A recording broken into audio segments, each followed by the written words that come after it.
can I flee when near me is YHWH my Elohim? How can they stop me loving your name? Since I've heard it all has changed. How can they hold my lips to speak when YHWH walks in me? I'll swim through the fire, I'll swim through the flames, and I'll keep fighting and praising your name. I'll march right into the jaws of death. I'll guard your name with my every breath. You are the lamp unto my feet. You are the light unto my path. Although I walk through the valley of darkness, your rod and staff, they comfort me. You've made me shelter with your hand. You've kept me safely in your wings. You've kissed my coldness and made it warm. You filled my cup over with love. You are the apple of my eye. Oh, how I love your marvelous light. How can I fear when you are here? I will only fear you. Fear YHWH. Fear YHWH. YHWH.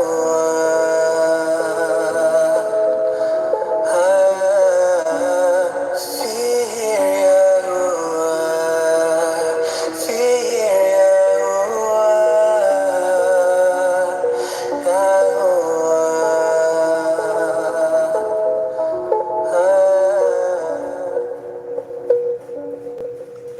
Hi, everybody. My name is Jason. I'm Caden. I'm Jaden. I'm Nicole. I'm Eli. And we are the YHWH and the Torah.net website. We're the YHWH and the Torah YouTube channel. And you guys are our family. And we are your family. And we are people of Yah. And for those who do not know what people of Yah are the people who are willing to obey the laws, statutes, and commandments of our Creator.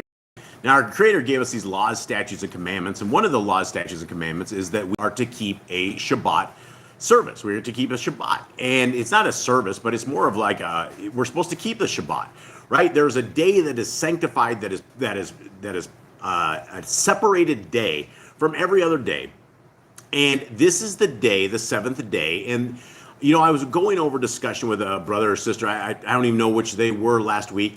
And they're like, well, that is not the Sabbath day. You're keeping the Sabbath on a Saturday. Now, here's a couple things to understand is, number one is that because we are on the seventh day, we're not celebrating it on a Saturday. We didn't come into this day and go, yes, we made it to the very end. We are on a Saturday. We are keeping the Saturday. It is the seventh day for us. And when our Creator created us in creation, you can go through the book of Genesis, and Genesis 1, it simply says that evening and morning were the very first day. Evening and morning were the very first day. And he gives us a cycle of sevens. There is a cycle of sevens, and then as we read through scriptures, we also find out that there is a cycle of 50s. And we have a 7-day cycle and we have a 50-day cycle. And there is, I will be completely honest with you. I have absolutely no idea if today is the true Sabbath. I don't know. I don't think anybody out there knows this. Now, the difference between those who are like, well, Jason, you shouldn't be keeping this day because it's not, you shouldn't even be keeping it. There's a difference between the people of our Creator and the people who are not of our Creator. One, the people of our Creator are willing and wanting and wishing to live in obedience to our Creator. Now, for those who do not think that a Sabbath day is the 7th day, or those who do not keep a Sabbath day whatsoever, well, you're probably not going to keep any day that is what you would call a Sabbath day. If you haven't set on a day that is not, that you think is a Sabbath day, and you treat it like a Sabbath day, you're probably never ever going to get into Sabbath keeping. And regardless of if it's a Tuesday or if it is a Wednesday or whatever day it is on the Gregorian calendar that the Sabbath day truly is, our Messiah Yahushua, who most people know as Jesus the Christ, will come and set this straight. Our King is on his way. Our King has already been designated. He's already been set, and he's getting ready to come forth. And there will be a second Exodus, and there will be a gathering of all the people from all the nations, all 4 corners of the earth, of the world that we are into. And when those days are here, our Messiah is going to set all of this straight. He's going to get us the exact day of Passover. He's going to get us exactly what we need to do on the new moons. He's going to get us the exact day of the Sabbath. He's going to get this all in line for us. Now, if we aren't attempting to do this, if we aren't practicing this, if we aren't trying to get into obedience with our Creator, then we're falling. We're falling away from the wayside. There is one way to the kingdom, and the way to the kingdom is with obedience to our Creator. Now, you have to have a Messiah along with that. You can't just do this. You can't do it. You can't make the kingdom simply with a Messiah and no Torah. And you're not going to make the kingdom with a Torah and no Messiah. Now, we have examples of righteousness back in the days. We have Abraham, Isaac, and Jacob. We have all of our forefathers who have come across, and they were saved simply because of their righteousness. Now, 2,000, 3,000 years later, we have a Messiah. We have a high priest that we call our Melchizedek priest. Now, our Melchizedek priest was a human-born son of the Most High. The son of our Creator was born. He was put onto this earth. He was given the same kind of tribulations. He was given the same kind of trials. He was given the same kind of hurt, the same kind of anxiety, the same kind of hunger, the same kind of pain, the same kind of everything. And he walked the Torah perfectly. Now, when you walk the Torah perfectly, what you're saying is that you were able to walk Genesis, Exodus, Leviticus, Numbers, and Deuteronomy. Now, inside of those books, we have about 180, 190 different commandments. You can probably stretch them out to about 215, 220, but they are commandments that are good for your life, that will bring fruit to your life. It will bring a tree. It will bring the right fruit that we need, that we will all gather one day under the hand of our Melchizedek priest. We will gather all under the guidance of our Creator. And when we follow obedience, and whatever day you decide that you want to keep Shabbat, and again, I'm not saying right here is the exact day, because there's a lot of people that celebrate it on Friday. There's a lot of people that celebrate it on Thursday. But one thing that I have not been able to come to any kind of conclusion on is the lunar keeping model. Now, the lunar keeping model is a model that once a month or once every couple of months, you will change the day of Sabbath. You will go from a 7-day cycle and you will break it down. Some days your weeks are 5 days in a week. Sometimes your weeks are 7 or 8 days, 9 days in a week even. And you will break the cycle. That means you go 7 days, 7 days, 7 days, and then all of a sudden you either go 5 days and you break this, which mathematically speaking, our Creator is a wizard when it comes to mathematics and to understanding all of this. Now, if we fall outside of cycles of 50, then I believe that we are doing it wrong. And so the entire point of my entire talk on this little thing is that regardless of whatever day you think that Sabbath is, we are here as a family. We are here celebrating the day that our Creator has given to man, that we are able to spend this with Him. And this is the day that we are to spend this with Him in love, in patience, in just a restful state, that we are able to get close to Him. And this is exactly where we want to be. All right, Cade, will you please open us in prayer, my friend? Gracious Father, we thank you for this day. We thank you for reuniting us once again as a family after a long week of trials and tribulations, that you have brought us all back together under your blessings, under your Shabbat, under your rest. And I ask that we get a full rest today, that we get a full reset on life, that we get a reset on our spiritual walk with you, and that we can continue in the blessing, continue in the walk, continue in the Torah, continue in your ways and your guidance and your will. I thank you for your son. I thank you for the people that we can spend this Shabbat with, that we can spend this wonderful day you have blessed, you have called ordained with. I ask that we get from your word what you want us to get from it today, and that everything we read is blessed by you. In Yeshua's name, amen. All right. Thank you, Kate. I appreciate that. Jade, do you have our Yeah, interrupt real quick. Yeah, interrupt away, please. This is all part of our. I gotta find it again. Sorry. So Jeremy says the Sabbath day is in 700 languages. It says Sabbath. It's absolutely. I mean, what is it in like Jade? What is your Shabbatos? Right? So yeah, it's always Saturday. You know, it's always gonna be like in Portuguese and in Spanish. Always Sabbath translates to more like Sabbath, but then you get English and it's like Saturday. Yeah, and if you decide that you don't want to keep a Sabbath because you don't know what day it is, then you're never going to get into obedience with our Creator. And so if you set a day on when you believe the Sabbath is and treat it like a Sabbath, and the Sabbath day is there is no work, our oxen are not to work, our cattle are not to work, our kids aren't supposed to work, our people that you're not supposed to buy, you're not supposed to sell. It is a day set apart. If we get into this routine now, if we bond our lives to this, if we get calibrated with this, when Messiah Yahushua comes, he's going to get us all in line. We might be a day off. We might be a little bit off here and there. But the fact is that we will have been being obedient to our Creator, and I don't believe that we will be at faulted with it, because it's very clear when you read all the extracurricular books. It clearly says at the end times we're going to have our feasts off, we're going to have our Sabbaths off, our new moons are going to be off. We're all sorts of confused right now. So we're trying to get back into that routine. What do you have, Mystical? And also, Brother Glenn says the Mashiach kept the Sabbath on Saturday. I think he would have chastised the Pharisees for not keeping the correct day. Yeah, and that's the one thing about the lunar keeping method. And there's one thing that our family has that we didn't have a year ago. We had read through the Bible, but now we have completely read through the Bible. It has been we've gone through 103 scriptures. Sometimes some of the scriptures more than 6 times. Book of Genesis, and sometimes we even find them. But there is no place anywhere in the scriptures from the beginning of the book to the end of the book that if you had a lunar calendar and your day was changed, there is no such confusion anywhere in the scriptures, right? All the way through all the Kings, all the way through Chronicles, all the way through it.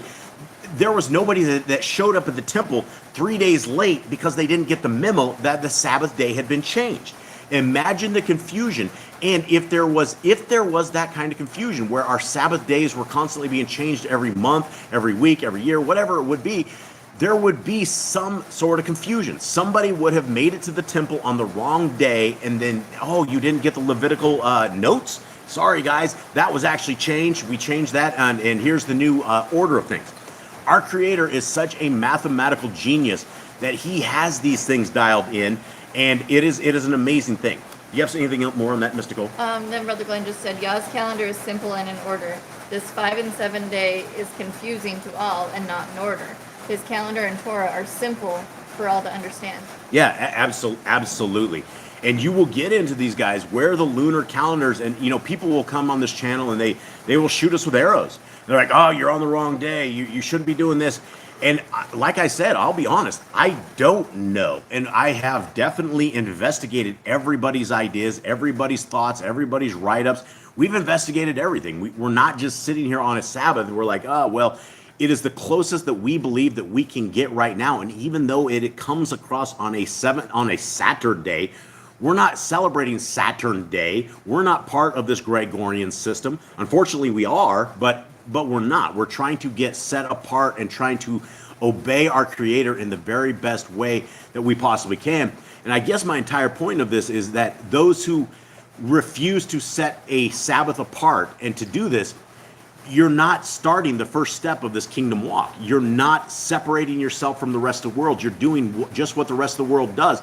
And we are called to be a set apart people. We are called to look different, smell different, taste different, be different, act different. Everything that we have in our life needs to be set apart. If we look just like the rest of the world and nobody can tell a bit of a difference, then you are part of the world, and that's not the kingdom path. All right, Jade, let's get us our Shema, please. Hear, O Yisrael, Yahuwah Elohim, Yahuwah is one. You shall love Yahuwah your Elohim with all your heart, with all your being, and with all your might. And these words which I am commanding you today shall be in your heart. You shall impress them upon your children, and shall speak of them when you sit in your house, and when you walk by the way, and when you lie down, when you rise up. And shall bind them as a sign on your hand, and they shall be as frontlets between your eyes. And you shall write them on the doorposts of your house and on your gates. Yeah, and I want to touch on, can you read that, Ms. Nicole, what Joanna said on that, on the name of Yahweh? Let's talk about that. Yep, she says, another thing I've heard is the debate over our Creator's true name and Messiah's true name. Yeah, that's an excellent topic to even talk about, right? And yet, that's another thing that, hey, we're 6,000 years since the time that they had brought this stuff up. We are talking about this in another language that they did not speak English back in the days, right? We are going from ancient Hebrew into whatever their normal Hebrew is, and then it's passed on, and then we've gotten it down through the ages, right? Look, the name is very, very important. If we understand first and foremost that there were no J's in Hebrew, our Messiah's name wasn't called Jesus. Now, that is important, but is this a salvation thing? Right? It doesn't appear to be a salvation thing. When you read scriptures, we are what it appears to be, which salvation is keeping the laws, statutes, and commandments of our Creator and the faith of Messiah Yahushua. When you read Revelations, when you read all through the scriptures, that's what it appears to me is at your requirements of salvation. For those who don't care about the laws, statutes, and commands, well, then more than likely our Creator isn't going to care about what you're up to and what you're doing. And the same for Messiah Yahushua. We have a religion of Christianity that it's all about Jesus. It's all about Messiah. There's nothing else. The laws and statutes and commands. Read from the beginning of Genesis to the end of Revelation. Very clear that it absolutely does matter. In fact, there's so many different places in there where Messiah says, if you love me, keep my commands. And then you will have people going, well, he only had 2 commands, to love God with all your heart, mind, and soul, and to love your neighbor as yourself. And I've gone over this before, and we've talked about this. And if you are going to say that you love your Creator with all your heart, mind, and soul, but yet you do not do what he says, can we be honest with ourselves that you truly don't love our Creator with all your heart, mind, and soul? It's the same way that you say, I love my wife with my heart, mind, and soul, and then every other night you get drunk and you beat her senseless and wake up in the next day and you're like, hey, I still love you, baby, with all my heart, mind, and soul. But they know what's coming, right? You cannot say things and your actions prove otherwise, right? That is the basis of everything. Our fruit is what shows our belief. And like James says, he will show us his faith by his belief, right? And then he will show his works by his belief. And that's what we are all called to do. Now, we're just about to go over the laws, statutes, and commandments. So before we do that, let's touch one final piece on this, the name of our Creator. We don't know whether it's Yahweh, Yahuwah, what else do we have, guys? What other names have we heard? Jehovah. Right? And again, we're coming from old school language to a language that isn't ours. And so the obedience part is what it seems to matter more than anything other than a name. And I mean, there's going to be a tremendous amount of people that die and have never ever heard the name Yahushua. They've only heard Jesus. And because that's all we learned from the King James 1611 Bible is where they changed it from IESUS, which is Isis, to Jesus. And again, names do not translate. I live in a South American country. My name is Jason. When I came down here, people don't know how to say my name. They call me Yason, right? Because J's don't have that J sound. There's no such thing. And so even though I moved to a Spanish-speaking country, my name did not translate. People can't figure it out. They see the J and they still say J. And if I'm in English, North America, that's not a problem. Everyone knows what the sound of J sounds like. But the entire Hebrew language did not have the letter J in it. And so All right, let's continue on right here, guys. Hopefully you guys are doing good. I don't know why I'm rambling here, but I really, really appreciate all of you guys out here. I love you all. Like Philly says, yay, son. I haven't heard Jason for like 10 years since we moved down here. Nobody gets it. Even Jaden. They call him Hayden. And so they have no idea how to pronounce the name. Okay, let's continue on. Now, we're going to go over these laws, statutes, and commandments, and they are awesome. Guys, these are super, super, super amazing things. These are, if you're looking at what the Bible says is salvation, we're getting a cliff notes, right? This is what the Bible says. Revelation 14:12. Or is it 12:14? Is it 12:14 or 14:12? It's 14:12, isn't it? Yeah. 14:12. It says that the people who are saved are the people who are obedient to the laws, statutes, and commandments, and that have the faith of Messiah Yahushua. It's a two-lane road, and you need to take up both lanes of that road to find this kingdom path. So this is what we're about to read, and guys, as we read through these, remember, let's go slowly on these, because I know we can zip through these, but there's a lot of people for the very first time that will never ever hear this, except possibly here, and so we want to make these great. All right, so here we go. Let's go. Be fruitful. Multiply. Replenish the earth. Subdue it. Have dominion over the fish, fowl, and every living creature. The herb bearing and every tree is for food. Man and woman should build their own families. Master sin. Every clean, willing thing that lives shall have food for you. Do not eat the blood. Walk before me and be perfect. Guard Yahuwah's covenant, laws, statutes, and commandments. 53 plus times, my friends, is we have been told that we need to guard Yahuwah's laws, statutes, and commands. And guys, as you can see, there's still a typo in this app because I haven't got a new app demo yet. And so it's not HWHY, and so please don't get any confusion on that. It's YHWH is the English of what we know, and the paleo looks completely different than that. But this is where we have been told over 53 times. I promise you there is no law, there is no commandment, there is no statute with this kind of foundational Bible verse foundation. Every single one of these, it tells us. Why did it tell us to guard these? If this was not important, that we need to guard this, why were we just told over 53 times, over more than any other commandment on any other scriptures, that we need to guard them? When you nail the scriptures to the cross, you're absolutely not guarding them. When you eat pig, you're absolutely not guarding the laws, statutes, and commandments. Same for lobster, shellfish, all of this stuff. All this stuff that is part of the world, this is what we are trying to avoid. And this is why when we read through these laws, statutes, and commandments, sometimes they may get old. Sometimes you may say, Jason, you've been through these so many times. It's boring. Guys, these are not what boring is. Boring is living in hell under Satan's commands. These are exciting. These are very, very exciting. Okay, every male shall be circumcised at 8 days old. Teach your children the commands and guard the way of Yahuwah. Remember Yahuwah's name for all generations. Keep the Passover, Pesach. Keep the feast of unleavened bread, festival of matzah.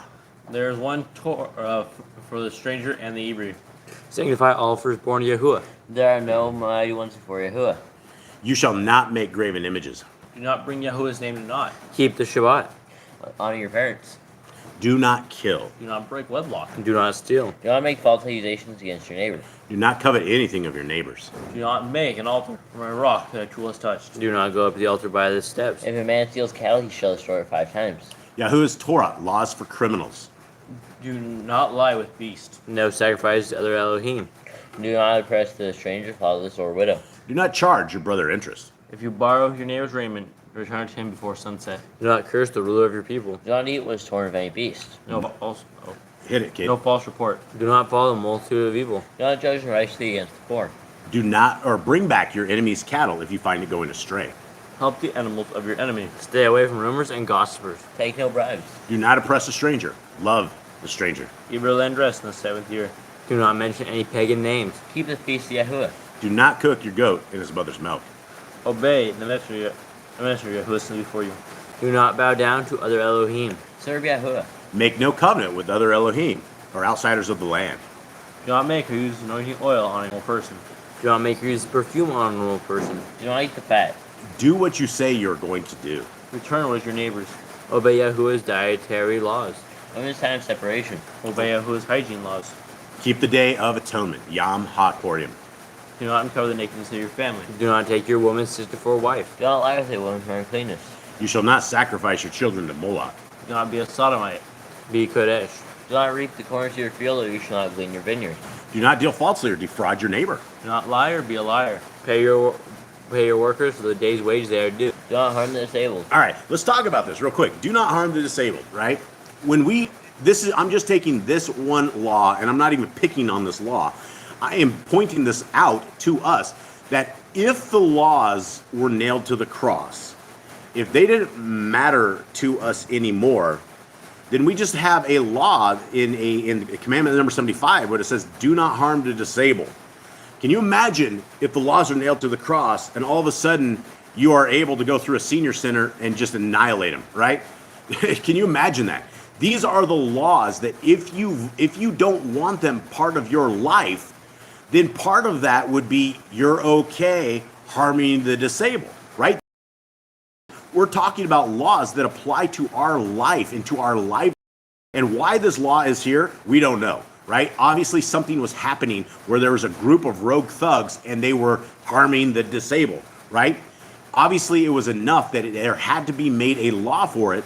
But if you think that these laws aren't good for us, or if you are in a religion that you decide that, hey, you know what, these things don't matter to me, by default, you're that guy that's able to harm the disabled. Think about that. When you look at yourself in the mirror, is that you? Or do these laws make a tremendous amount of sense to us that everything that we're talking about here are guides to life? They're pavement. They're the asphalt for the road that makes the road soft and it makes it nice drivable. All right. Do not endanger your neighbor. Do not hate your brother. Rebuke your neighbor for his sin. Love your neighbor as yourself. Do not diverse your cattle. Do not mingle your seed. Do not mingle linen and wool. Do not lie with a taken woman. All right, Mystic, what do you got? You're over there, Chuck. Grant says, gee, they kind of did go through and off on the elderly in 2021. They did what? Oh, yeah. Well, yeah. Well, absolutely. Yeah, no, the entire world, everybody flipped their biscuits when it came to the world that we are in right now. Everybody basically, when 2019, 2020, and 21 came around, the entire world split.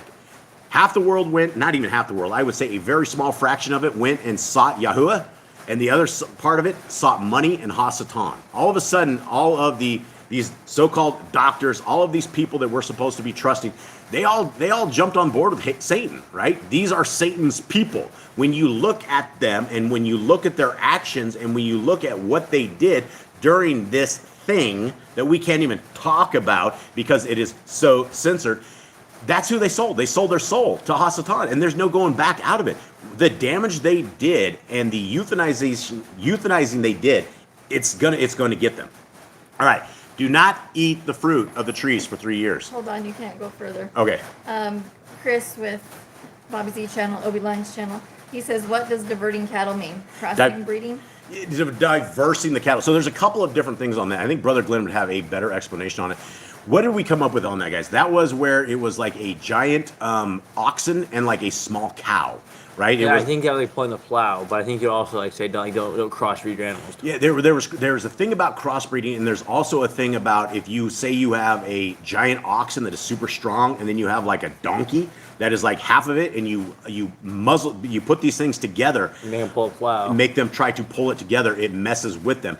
As well as also we came up with the conclusion that it was a lot about keeping your animals not from crossbreeding and various things of that sort. And one of the things that we've gotten down here in South America is that the cows they're kind of weird. They either have like Brahmas or they have like a mix of everything. And I know in the States it's a lot different because you'll run into just like straight Holsteins and the whole farm will just be strictly Holsteins. Down here, it is very, very rare that you ever find anything like that. And there is a diversity to these cows. There is a fundamental difference between all of them. Like some of the Holsteins are able to produce more milk while these other ones are unable to. And they've just crossbred everything down here. And it's just it's a mix of these things. And they're all kind of like mutts as far as cows go. And so I don't know if Brother Glenn has anything different on that. If you do, Brother Glenn, pop that in there on that side. And hopefully that kind of answers that. Anything else, Mr. Gold? No, that was it. Okay, 84. Do not eat the fruit of the trees for 3 years. Do not practice sorcery. Do not round your beard or the corners of your head. Do not cut yourself for the dead.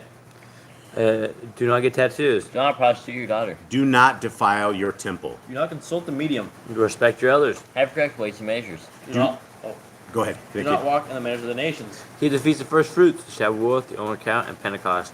Keep the feast of trumpets, Yom Torah. Keep the feast of Sukkot, Shimni Atzoret. If you blaspheme the name of Yahuwah, you shall be put to death. If you kill your neighbor's animal, you must give him another. Repay injury for injury. Honor the Yobel, the Jubilee year, which this commandment right here, it probably doesn't seem like a lot of things. And I will be completely honest with you. I have no idea when the actual Jubilee year is or where we are at. As either or the 6 years, and we're supposed to let the 7th year rest. None of us will know this. But part of the commandment is to honor the Jubilee year, which is a 50s, right? It goes into 49 years, and then the 50th is the Jubilee year. If you're doing a lunar keeping model of Shabbat, you're going to be off, inside of 50 years, you're going to be off many days. You could be off 25 days by the time you make it to the end of 50 years. And so it would be extremely hard to honor the Jubilee year is if your 7s and 50s are going out of cycle. If that is the case, and you would literally have to have somebody with a calendar at all times to be able to figure this out if we were breaking cycles of 7s and 50s. Okay, confess your sins to Yahuwah and repay who you've trespassed. Wear easy on the four corner of your garments. The law never touches the corpse. Follow Yahuwah's Torah, laws of inheritance. The Torah of keeping your oath to Yahuwah. Do not add or take away from the word. Guard your soul. Learn to fear Yahuwah. You shall love Yahuwah with all your heart. Bind the Torah laws upon your hand and the frontlets between your eyes. Write the Torah laws on your doorposts. Do not tempt Yahuwah. Do what is right and good in the sight of Yahuwah. Do not be afraid of your enemies. Remember Yahuwah. Circumcise your heart. Cleave to Yahuwah. Swear by his name. Destroy graven images. Do not make an idol of Yahuwah as the pagans do to their Elohim. Rejoice in all Yahuwah has blessed you with. Do not do what is right in your eyes. Do not hearken to the words of false Nevi'im, prophets. Do not make any baldness between your eyes for the dead. You shall not eat any abominable thing. You shall give to a stranger clean food that dies of itself. Year by year. Lease? Do not borrow from the nations. Do not harden your heart nor shut your hand from the. Third month one of Yahuwah's calendar.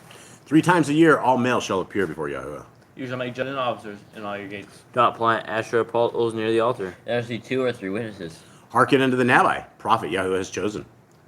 The prophetess of Deuteronomy. Do not remove your neighbor's property line. How to deal with a false witness among Torah law keepers. The first child is to get double portions. If your brother's cattle or clothes are lost and you find them, you must return them. A woman should not wear what pertains to a man, nor a man wear what pertains to a woman. If you don't have birds next to the mother and the babies, or eggs, take the babies without the mother.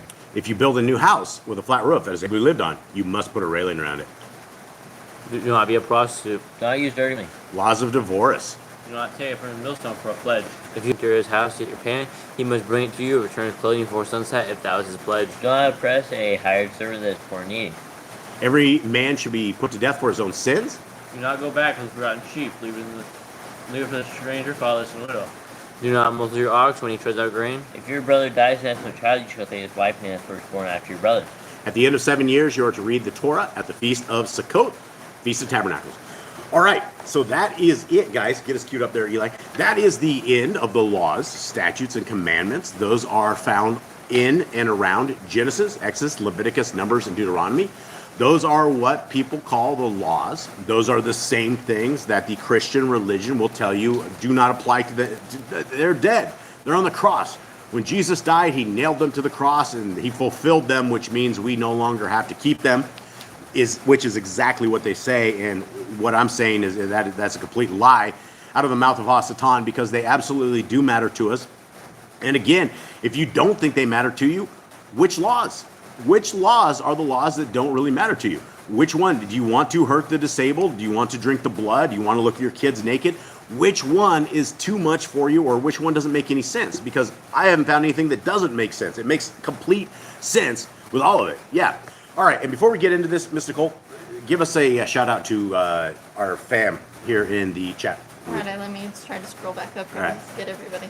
So, Brother Glenn, The Grand, Cover to Cover with Jeremy Pierce, Joanna, Jeannie Not of This World, Obi Lines or Bobby Z or Chris, Chris is always out there changing his name on this thing. So Worldwide Widow, Sylvia, Did I say Joanna? I think Yep. I said Joanna. But she's so cool. We'll say hi twice. A couple new ones. The truth must be told whether you receive it or not. Mama C. A is here. Yep, that's Rhiannon's mom. Yay, Rhiannon's mom. Hi. Philly, Rhiannon, Zach, and Damon are all here. Ah, Slaggers. Yay. Everybody. Yay for everybody's here. Let's see. I think I got everybody. I don't know if I missed anybody. If I did, I'm sorry. If we missed you, here's a big hug, big loves to you. We thank you very, very much. There was another new one. There was two new ones. Beverly and Abina. Yeah, I think Abnia. All right. Well, greetings to everybody out there. Much love to everybody out there. We hope that you guys are having a very, very restful Shabbat. And thank you guys for hanging out here. All right, let's continue on here. All right, so we are into Exodus. Now, we're going to read this a little bit differently today. Now, last week and the week before, I decided we weren't going to do Targums again. And I guess that's how quickly I changed my mind, because when we put the Septuagint up to it, when we put the Scriptures of Yah up to it, they're virtually identical. There's like no difference to them. And so as we're reading through them, we can't find any differences to them. So I thought maybe we better add a little bit more meat to this. And so we went into the Targums again. I read through this, and this is a different version of the Targums. This one has had the names restored. And because I'm getting so old, my eyesight really kind of is not days. I'm gonna have Eli read the top part of that. I'm gonna read the bottom of this. I'll read this, which is the Scriptures of Yah. And so this is Exodus 2, and so we want to get as much meat and potatoes as we can out of this. And if we run into bones that we find that are obviously not right, we will bring this up.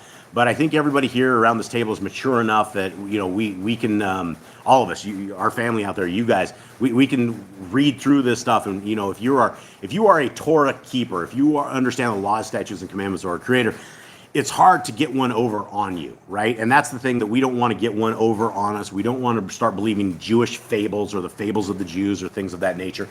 And for those who do not know, we are not Jewish. We do not claim the religion of Judaism at all. This is not. So if you're looking for the Jew channel, this is absolutely not us. We are the Torah keeping channel. We have no religion, no religious affiliation. We have no anything other than we have a family out there who we love dearly, you guys, and who love our Creator as well, and who want the kingdom road. And I fully hope and fully expect that I will get to high five and give you guys all a giant grizzly bear hug one day, because I hope that I get to meet every single one of you guys, because we pray for all of you and we love you all. And so it's just really, really nice that we have family out there. All right, so let's begin on this. And Mr. Cole, I got to turn the chat off here, so let me know if anything happens out there. Okay, we are in Exodus 2, and at the bottom we're reading the Scriptures of Yah. And the Google application should be out, I would say, probably in under 14 days. We actually had to pull the scripts back from our coder guy because there was a couple of quotes that as Nicole was going through things, even though we've been over some chapters some books more than 6 times with 4 people at a group, there is a very, very complex manuscript. And so we had everything completely done, and then we found a couple of the quotes, and so Miss Nicole is going line by line by line on every single verse just to make sure this is really good. So she will hopefully have this back into the coder's hand under 5 days next week at some point, and they're ready to bust a move and to get this completely out there. So when this Google Android app is out, it will have 103 books in it. Everything from the beginning, the Tanakh, all the way to the Besorah, all the way to the end, and along with the Apocrypha, which has an enormous amount of books that I do not think that you guys will ever find in any one place that have restored names. Now, the project we did is we took about 60 some books of another project, a criminal enterprise, and we put them together, and then we restored the names of a ton of other books. All of the testaments of Jacob, the sons of Jacob, we restored that name. We took out all the pagan names. We brought this. So there should be 103 books that are consistently very, very close together. And it's going to be amazing. I'm so excited for this project. And for those who have helped out with this project, thank you guys so much. Everybody knows who that you guys are. And we love you. We love you guys all for being able to be able to help us out with this and to get these Bibles out. And we hope that this Google app is able to get scriptures out in mass. And unlike anything else, there's no Google app out there. There's a Sefer, which you can pay like $25 for. This will be 100% free. It will always be 100% free. And we hope that Yah's will is done and that his name is magnified and that the kingdom people are starting to be rounded up so that we can find some more of y'all out there. Okay, here it is, Exodus 2. And a man of the house of Louis went and married a daughter of Louis. And the woman conceived and bore a son. And she saw that he was a lovely child. And she hid him 3 months. And when she could hide him no longer, she took an ark of papyrus for him and coated it with tar and pitch and put the child in it and laid it in the reeds by the edge of the river. And his sister stood at a distance to know what would be done with him.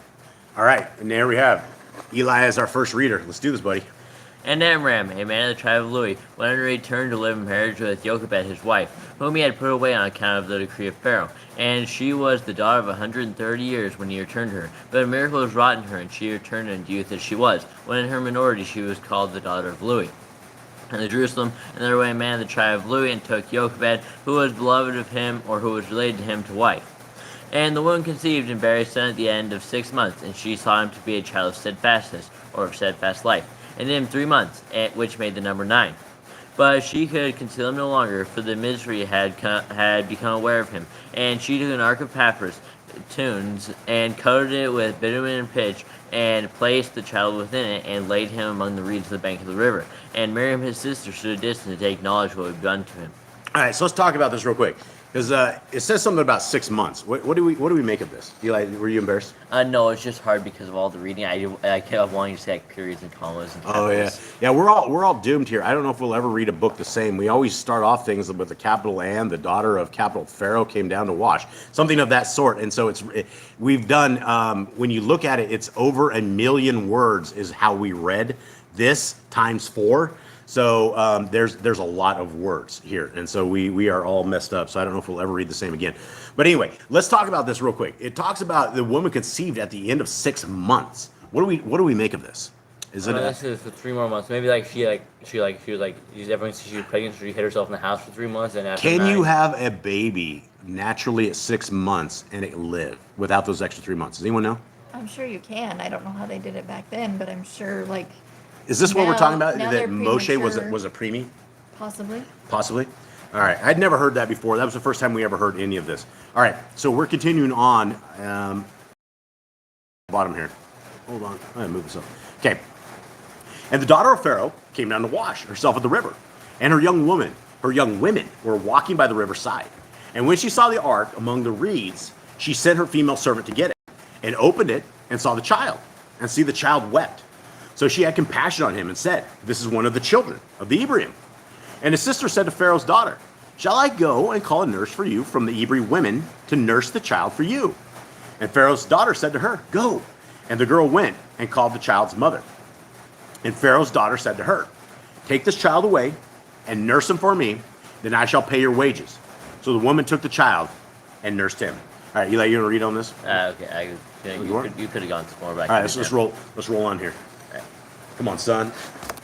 You're on stage now. I was about to say capital N. Don't do that. And the word of Yahweh. Wait. Yeah, they do Yahuwah, and then they also have the paleo, and they also have the name in this one. And the word of Yahuwah sent forth a burning sword and inflammation of the flesh upon the land of Mizraim. And the daughter of Pharaoh came down to refresh herself at the river. And her handmaids, walking upon the bank of the river, saw the ark among the reeds, and put forth on the arm into it, and went immediately and healed the burning inflammation. And she opened and saw the child, and behold, the babe wept, and she had compassion upon him, and said, "This is one of the children of the Hebrews." And his sister said to Pharaoh's daughter, "May I go and call for you a nursing woman from the Hebrews to suckle the babe before you?" And the Pharaoh's daughter said, "Go." And the damsel went and called the child's mother. And the daughter of Pharaoh said, "Take the child and suckle it for me, and I will give you your wages." And the woman took the child and suckled him. And the child grew, and was brought to Pharaoh's daughter, and he was beloved by her as a son. And she called his name Moshe, because she said, "I drew him out of the water of the river." All right, so as you guys can see, and hopefully it doesn't make a lot of noise, I have to move this tablet back, so if it's making a horrible noise, guys, I'm super sorry about that. This is, when we look at the hand of our Creator, every last thing in our lives, He has under His control. Everything. Like there is no, I don't believe in like really random happenstance. I don't believe that, oh, it's just an anomaly that things happen. They do happen. There's definitely anomalies. There's definitely these things. But as far as the hand of our Creator goes, and us in our house and Boss Clan here out in the middle of the tropical jungles of South America, we have seen things that have happened that are supernatural, way beyond just, oh, this is just random happenstance stuff. We know that our Creator lives. We know that His hand is upon everything. We know that He can stop fires in dry brush right at it. We've seen it. We have seen when He stopped and His messenger stopped a fire in the middle of burning green. It wasn't even green. It was dry grass. We've seen this over and over and over. We've seen things and had things happen that are not normal, right? Our Creator runs everything. This is why being in the hand of our Creator is an amazing thing, because our Creator knows how many hairs are in your head. He knows when you're hungry. He knows when you're thirsty. He knows when you don't have heat in your house. He knows when your house is being ripped to the shreds. He knows all of this. And nothing is without a purpose. And so when Moshe was put down into the river, and there was, why would these girls all of a sudden just hang out down by the river, right? Oh, you could tell from the Targums, there was Yah was sitting there giving them some festering sores. They had some issues. Somebody was a little hot. These things were like burning the legs, burning the back. Let's get down to the water, right? All of this was probably designed for thousands of years ever before this particular thing went down, that this is how our Creator was going to do this, how He was going to run his thing. And this is why you want to be on the side of our Creator. The devil is just a second-hand loser. He's a complete loser in all of this. All he wants is the glory of our Creator, and he can't design anything. The guy can't even formulate inoculation right? The guy can't even make chemicals right. This guy is a complete loser, and he's like, oh, follow me. You guys can all hang out with me. Why don't you all hang out in hell with me, right? That's just the guy's a loser. And so our Creator is the winner. He has everything in His control. He has it all under. Does that mean we're going to go unscathed? Does that mean we're going to have no problems? Does that mean we're not going to shed tears? We're not going to have problems. We're not going to become immobile. Guys, it's all part of our testing experience. It is all part of what I call the human experience. We don't even know how good we have it until we lose the things that we have, and then we understand how dear life is to us in everything. That is the human experience. All of these tears, all of this joy, all of this stuff. This is what is creating for us the world that we can possibly get into, which is the kingdom to come. It is what is giving us a resume for this. And we have one shot at this. We have 120 years to get our life together. And our Creator is not just sitting back doing absolutely nothing. Our Creator has His intricate hand in everything of our lives. Everything. It doesn't matter where we're at in captivity. It doesn't matter if you're North American. It doesn't matter if you're South American. We're all in captivity when it comes down to being Yah's people, right? And our Creator is going to come, and He's going to get us, and He's going to grab us, and He's going to give us our King. And this King is going to come and put all of this stuff in order for us. But everything in this life has been handpicked. The moments, even this moment right here that you guys are listening to this, and we're all hanging out as a family, this has been ordained. This was built many, many, many, many years ago, that our Creator has set down this and has planned this stuff. And that's the team to be on. Team winner, not team loser. All right, where are we at on this? Sylvia says, agree, Jason. Also saw supernatural things happening. Our Creator is mighty. The devil cannot create. Yah is the creator of everything, and He even created Hasatan. Yeah, the only thing the devil can create is chaos, right? That is the only thing that he can do, is he can take what our Creator built, which everything in creation is amazing. I know you guys all live in cool places out there. I think the jungles of South America are pretty cool, because you can go out there and you can look, and there's new plants. You'll find plants that are everywhere that you've never ever seen before. And when you look at them, we have one plant called a shame tree. And this shame tree, you touch the tree and the leaves all wither in. They all huddle up. It's like they get upset. If you barely touch the plant and shake the leaves at all, they literally close their clothes up, and it's simply amazing. And they're literally called shame trees down here. But that's just one of the craziest things down here. Every single plant, every single animal, everything has such amazing design to it. That's the power of our Creator. All right, now setting up verse 11. Yep. Sorry, guys, getting on the soapbox here. 11. And in those days, it came to be, when Moshe was grown, that he went out to his brothers and looked at their burdens. And he saw a Mitzrite beating an Hebrew, one of his brothers. So he turned this way and that way, and when he saw no one, he smote the Mitzrayite and hid him in the sand. And he went out the second day and saw two Hebrews fighting. And he said to the one who did the wrong, "Why do you smite your neighbor?" And he said, "Who made you a head and judge over us? Do you intend to slay me as you slew the Mitzrayite?" And Moshe feared and said, "Truly, this matter is known." And Pharaoh heard of this matter, and he sought to kill Moshe. But Moshe fled from the face of Pharaoh and dwelt in the land of Midian. And he sat down by a well. All right, now I got my little homie here, Eli. He's going to put it down. Yeah. And those days when Moshe had grown up, he went forth to his brethren, and saw the anguish of their souls, and the greatness of their toil. He saw a Mizraite man strike a Hebrew, a man of his brethren. And Moshe turned, and considered in his wisdom of his mind, and understood that in no generation would there arise a proselyte from the Mizraite man, and that none of his children's children would ever be converted. And he smote the Mizraite and buried him in the sand. And the Jerusalem says, And Moshe, by the set apart Ruach, considering both young men, saw that, behold, no proselyte would ever spring from that Mizraite, and he killed him, and he hid him in the sand.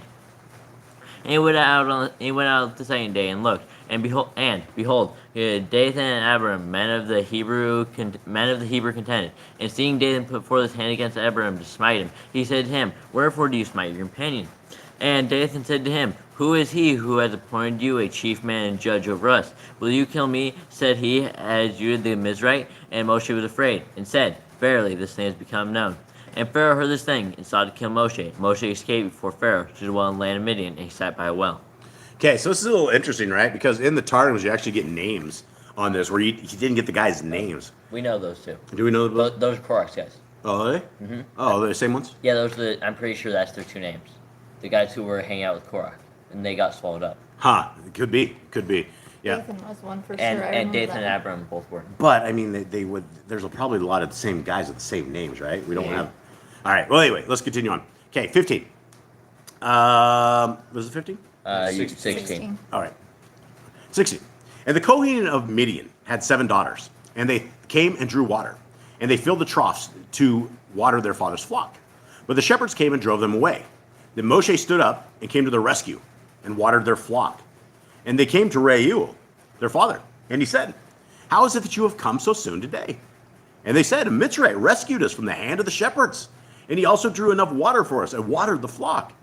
And he said to his daughters, And where is he? Why did you leave the man? Call him and let him eat bread. And Moshe agreed to dwell with the man, and he gave Zipporah, his daughter, to Moshe.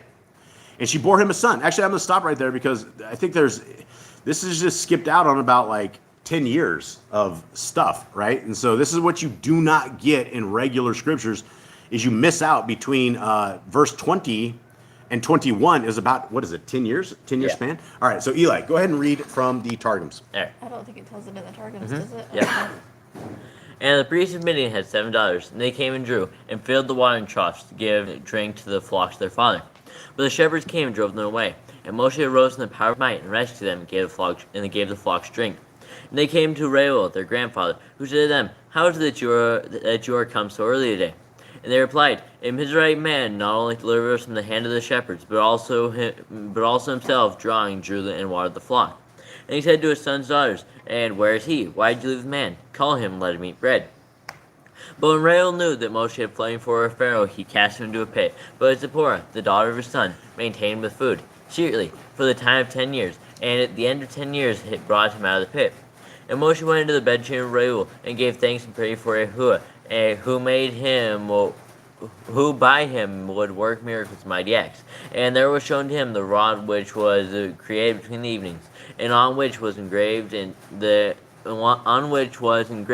forth the great and glorious name, with which he was to do the wonders of Mizraim, and to divide the sea of Suf, and to bring forth water from the rock, and it was fixed in the midst of the chamber. And he stretched forth his hand at once and took it. Then, behold, Moshe was willing to dwell with the man, and he gave Zipporah, the daughter of his son, to Moshe. And that's it. All right. So I think we should. There's some things definitely we should discuss on this thing because So right after the midstream, he doesn't end up straight in Midian. He ends up in is it Cush? Mhm. Yeah, Cush, and he becomes like king and rules them and everything. A lot of the big story happens there. Then when he ends up at the well, he defends Midian. Is that Jethro, Reuel? How are we calling him right now? Well, he's Reuel. Reuel. So he defends his daughters, and he comes and he said, "Come here." Then he ends up sticking Moshe in jail for 10 years. Yeah, and there's a difference between definitely a difference between Jasher's account and this account. Jasher says he went to a prison. This says he's in a pit. I mean, maybe the pit is underground prison. Yeah, because she had go downstairs. I remember that. Yeah, and there's another thing, because we were kind of chuckling at some of this when we were reading through Jasher. We were like, a lot of it sounds like the legends of the Jews, right? There's some stuff. One of it sounded like the Disney story, The Sword and the Stone, because they were talking about after Moshe got out of jail, and basically somehow his daughter Zipporah fed him for 10 years in this jail. And in the account of Jasher, the dad goes, "I wonder if the guy's still alive. Let's go look." And they went down there well, the guy's alive. Let's bring him out. And so we don't know exactly what that account is, but it's a little weirder because when he gets out of that, there's this stick, the same stick that he uses to part the seas and all of this stuff. It's like a stick that's stuck in a stone or something out back. It was in a tree, I think. It was in a tree or something that all of these men went and tried to pull out, and they could not pull out. And then Moshe came and grabbed the stick, and it came right out. And we didn't know what to make of this, right? And so, you get, this is interesting that Targums has something of this same account when it comes to this stick that they have. Another thing, this is Adam's stick. Right. Adam's stick. All right. Are we there? Yeah, you're on 22. Okay, 22. And she bore him. All right, the scriptures of Yah at the bottom, guys. And she bore him a son, and he called his name Gershom, for he said, "I have become a sojourner in a foreign land." And it came to be after those days that the sovereign of Mitzrayim died, and the children of Yisrael groaned because of the slavery, and they cried out, and their cry came up to Elohim because of the slavery. And Elohim heard their groaning, and Elohim remembered his covenant with Abraham and Yitzchak and Jacob. And Elohim looked on the children of Yisrael, and Elohim knew. Okay, now back over here, and again, I don't know if this is making a horrible sound when we're moving the stand, but maybe if it is, we'll have to figure that out next week, because these words are real small for me. Okay. And she bare him a male child and called his name Gershom, because, said he, a sojourner have I been in a strange land which is not mine. And it was after many of those days that the king of Mitzrayim was struck with disease, and he commanded to kill his firstborn of the sons of Yasharel, that he might bathe himself in their blood. And the sons of Yasharel groaned with labor, and that was hard upon them. And they cried, and their cry ascended to the high heavens of YHWH, and he spake in his word, delivering them from the travail. All right, let's talk about that real quick, because where have we heard this before, where Pharaoh slaughtered the kids and was bathing in their blood? It's in an extracurricular book. Was it Jasher? Yeah. Was that the one? Yeah, and so this does talk a lot like Jasher talks about, that Pharaoh was sick, and whatever they decided that the blood of the babies was going to heal this dude. They killed one baby a day to get the blood of it. How many babies was it? There was a lot, 80 babies or something, wasn't It it? was more than that. I think it was around 300. Yeah. 300 babies. Yeah, but these psychopaths, they literally would carve the babies up, and this nut job would sit there and bathe in the blood of the babies. And so this is some crazy stuff. All right, finish up there, Eli. And their cry was heard before YHWH. And before YHWH was the covenant remembered which he had covenanted with Abraham and with Isaac and with Jacob. And YHWH looked upon the affliction of the bondage of the sons of Yasharel, and their penance was revealed before him, which they excised in concealment, so that no man knew that of his companion.